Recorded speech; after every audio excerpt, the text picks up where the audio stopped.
ഇന്നത്തെ വീഡിയോയിൽ ഞാൻ കാണിക്കുന്നത് നമ്മളൊരു 1000-1100 രൂപയ്ക്ക് മാർക്കറ്റിൽ ലഭിക്കുന്ന ഒരു ആംപ്ലിഫയർ ആണ്. ഇതിനകത്ത് USB-യും ഓക്സും മെമ്മറി കാർഡും ബ്ലൂടൂത്തും എല്ലാ ഓപ്ഷൻസും ഉള്ള ഒരു ആംപ്ലിഫയർ ആണ്. ഇത് നമുക്ക് ഓൺലൈനിലൊക്കെ വാങ്ങിക്കാൻ കിട്ടും. അപ്പം ഇത് ഞാൻ കുറച്ച് കാലം മുമ്പേ വാങ്ങിച്ചതാണ്. ഇതിനകത്ത് കുറേ പോരായ്മകളുണ്ട്. പോരായ്മകളെന്ന് പറഞ്ഞാൽ ഇതിനകത്ത് 4440 IC ഉപയോഗിക്കുന്ന ബോർഡാണ് ഇതിനകത്തിരിക്കുന്നത്.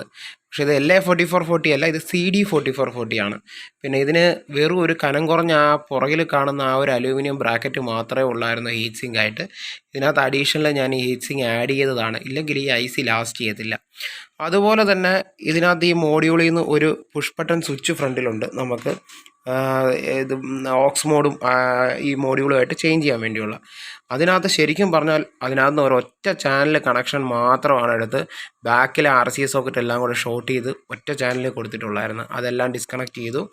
പിന്നെ ഇതിനകത്ത് ഉപയോഗിച്ചിരുന്ന വയറുകളെന്ന് പറഞ്ഞാൽ വളരെയധികം ക്വാളിറ്റി കുറഞ്ഞ വെറും ലോക്കൽ വയറുകളാണ്. എങ്ങനെ ഇത്രയും കനം കുറഞ്ഞ വയറുണ്ടാക്കുന്നു, ഇത്ര ക്വാളിറ്റി കുറഞ്ഞ വയറുണ്ടാക്കുന്ന അറിയത്തില്ല. അത് പൂർണ്ണമായിട്ട് ആ വയറിങ് മൊത്തവും മാറ്റി എല്ലാം ഷീൽഡ് വയർ ആക്കിയിട്ടുണ്ട്. പിന്നെ അതിനുശേഷം ഇതിനകത്തൊരു മൈക്ക് ജാക്കുണ്ട്.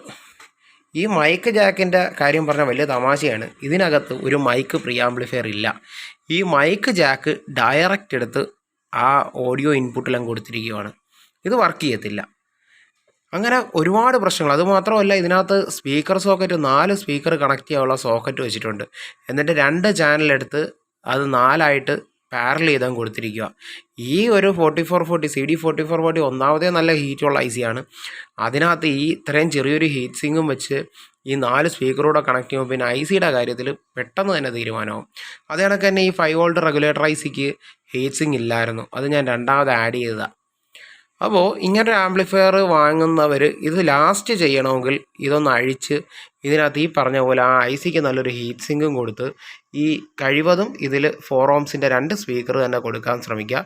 പിന്നെ പുറകിലുള്ള ഓക്സ് ഇൻപുട്ട് അതിൽ മോണോയെ നമുക്ക് കിട്ടത്തുള്ളൂ. അത് കിട്ടണമെങ്കിൽ അതിനകത്ത് നമ്മൾ USB മോഡ്യൂളിൽ നിന്നുള്ള ഓക്സ് തന്നെ നമുക്ക് അവിടെ എടുത്ത് കണക്ട് ചെയ്ത് അത് സ്റ്റീരിയോ ആക്കി മാറ്റാം. ഇതിപ്പോൾ ഞാൻ അങ്ങനെ മാറ്റി കംപ്ലീറ്റ് വയറിങ് ഷീൽഡ് വയറാക്കി. വർക്ക് തീർന്നില്ല, നടന്നുകൊണ്ടിരിക്കുകയാണ്. അപ്പം ഇപ്പോൾ അടുത്ത പരിപാടി ഇതിനകത്തൊരു ക്ലാസ് D ബോർഡ് കൂടെ അഡീഷണൽ ആഡ് ചെയ്ത് വോളിയം കൺട്രോൾ അല്ല സിംഗിൾ ചാനൽ മാറ്റി ഡ്യുവൽ വോളിയം കൺട്രോൾ ആക്കിയിട്ടുണ്ട്. 2 എണ്ണം. ബാസ് ആൻഡ് ട്രിബിളൊക്കെ സിംഗിൾ തന്നെയാണ്. 2 ചാനൽ സെപ്പറേറ്റ് അത് ചെയ്തതിന് ശേഷം ഇതിനകത്തൊരു ക്ലാസ് D ഒരു ബോർഡ് കൂടെ ചെയ്ത് ഒരു 4 ചാനലാക്കുന്ന വർക്കാണ്.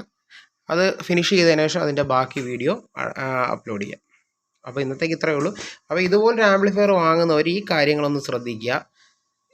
ഇല്ലെങ്കിൽ 4 സ്പീക്കറൊക്കെ കൊടുത്തു കഴിഞ്ഞാൽ ഇതിൻ്റെ IC മാറാൻ മാത്രമേ സമയം കാണത്തുള്ളൂ. Okay, thank you.